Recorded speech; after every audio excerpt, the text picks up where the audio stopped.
Hello friend, आप सबका हमारे घरकुल किचन में स्वागत है। हेलो फ्रेंड, मैं सोनी आज बनाने वाली हूँ गुड़ से महाप्रसाद।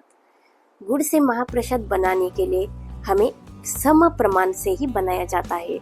तो यहाँ सवा प्रमाण से लिया जाता है या मैं यहाँ पर मैं ले रही हूँ एक वाटी प्रमाण से। तो यहाँ पर 1 वाटी प्रमाण से मैंने घी, 1 वाटी सूजी, 1 वाटी गुड़, 1 वाटी केला, इसी प्रमाण से मैं बना रही हूँ। तो यहाँ पर मैंने गैस पे पैन गरम कर दिया है।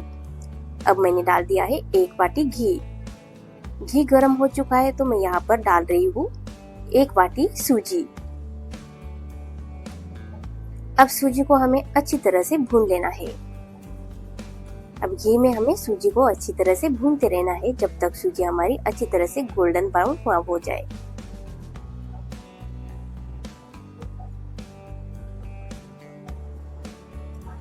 अब सूजी हमारे भूनते हुए आ रही है।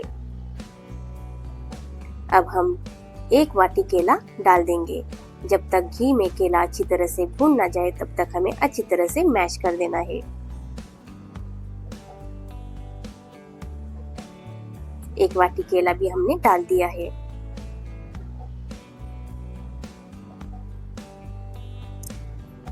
अब केले को भी हमें सूजी के साथ अच्छी तरह से मैश कर देना है।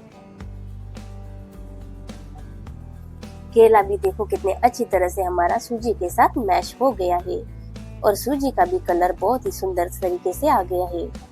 तो हम डालेंगे अब 1 वाटी गुड़। गुड़ से हमारा प्रसाद बहुत ही टेस्टी बनेगा। आप चाहे तो चीनी डाल सकते हो। देखो हमारा गुड़ भी अच्छी तरह से मैश हो गया है। अब मैं यहाँ पर डाल रही हूँ थोड़े से किशमिश। अब हमें डालना है थोड़े से ड्राई फ्रूट्स। अब हम अच्छी तरह से मिक्स कर लेंगे।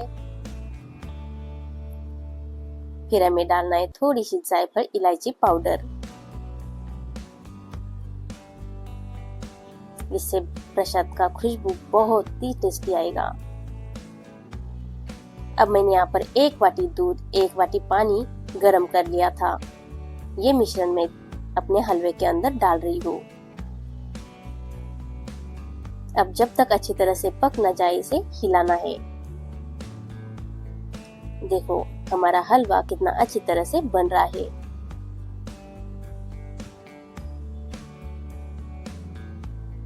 इसी तरह हमें प्रसाद बनाना है। अब हमारा प्रसाद बनकर तैयार है। प्रसाद का कलर भी हमारा बहुत ही सुंदर तरीके से आ गया है।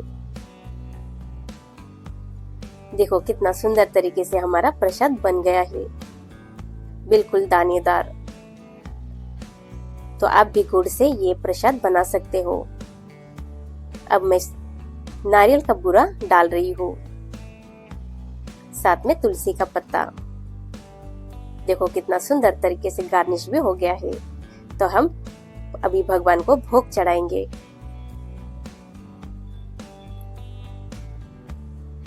तो आप भी इसी तरह से गुड़ से बनाए प्रसाद और हमें जरूर बताइए कि ये गुड़ से बनाया हुआ प्रसाद आपको कैसे लगा, और हमें भी जरूर बताना।